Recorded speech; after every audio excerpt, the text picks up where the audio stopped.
Good morning mga mare, eto na naman ako. Ayan, may sariling version na naman ako sa mga lulutuin ko.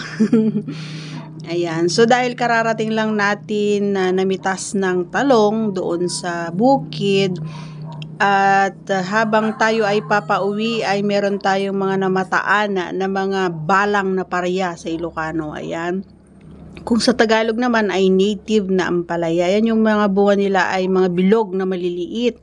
Kaya kapag niluto mo ito mga idol ay hindi siya ganun kapait. Ayun, yun yung mga sikreto dyan ng mga iba-ibang klase ng ampalaya.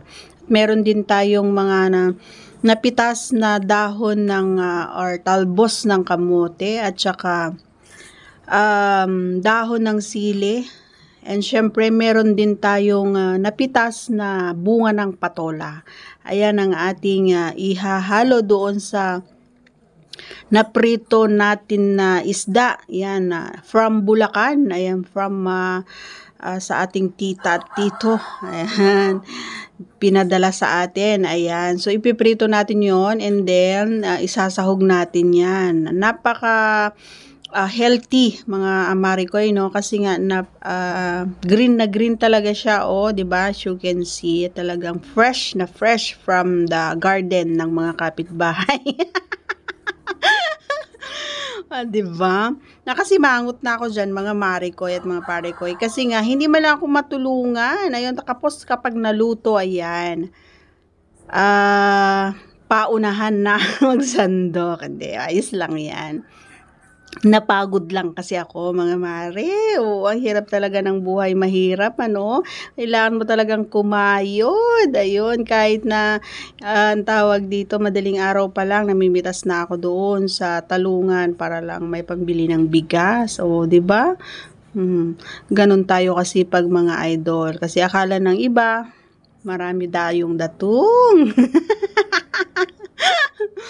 Ayan, so yan lang, pinagtsatsagaan ko yan na himayin kasi ang hirap mamitas, no? Ang hirap mag-ugot-ugot ng mga bulong ng pareya. Oh, tapos itatapon mo lang. Ang sarap kasi, paborito ko talaga yung mga dahon-dahon na yan, mga idol, lalong-lalo na kapag may isda na ihahalo. Siyempre, hindi ko na pala na-videohan pala dyan mga idol, no? As you can see, voice over na lang ito. Hindi ko na na-videohan yung pagluluto. Ayan, so, nung niluto natin yan ay hinalo nga natin yung pritong tilapia at saka bangus. Pinaghalo ko na lang mga idol kasi kulang yung pritong tilapia. Tilapia lang sana. Pero dahil may isa pang bangus, ayun, iprinito ko na lang din. Ayan, ang dami-dami, no? Binibilisan ko na nga lang dyan para kasi tanghali na gutom na rin ako dyan kasi nga gaya ng sinabi ko kanina, madaling araw pa lang ay namimitas na ako ng talong para may pambili ng bigas at ulam, di ba?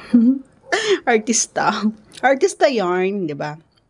Binilisan ko na nga mga pare ko. Ayan, so hindi ko na nga na-video yung pagluluto. Kain muna tayo mga idol, ha. Magkakain-kain na tayo mamaya-maya. Ayan, so ayan yung talbos ng kamote, oh, kamote din yan. Fresh din yan from the garden. Ayan, so lamon-lamon na tayo mga idol, syempre.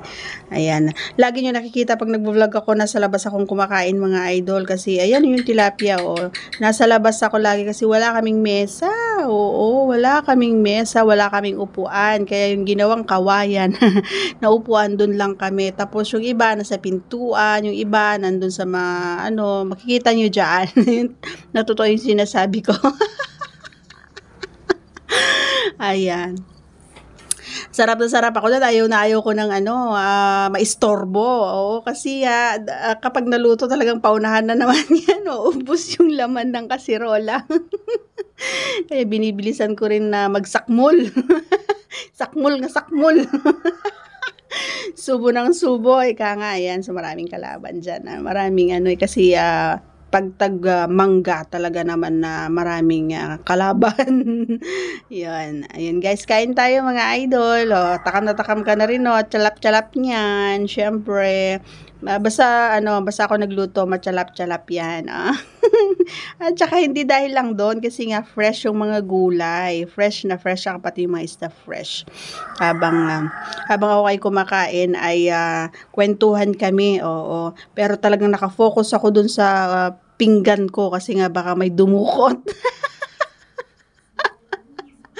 Baka may dumukot, guys. Ayan. So, thanks for watching, everyone. Please follow my Facebook page and please subscribe my YouTube channel. Thank you so much, guys. Kain daw po tayo. Sabi ni Tito. Kain tayo, guys. Kain. Lamon-lamon.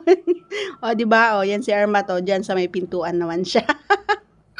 Wala talaga kaming upuan. Wala kaming mesa.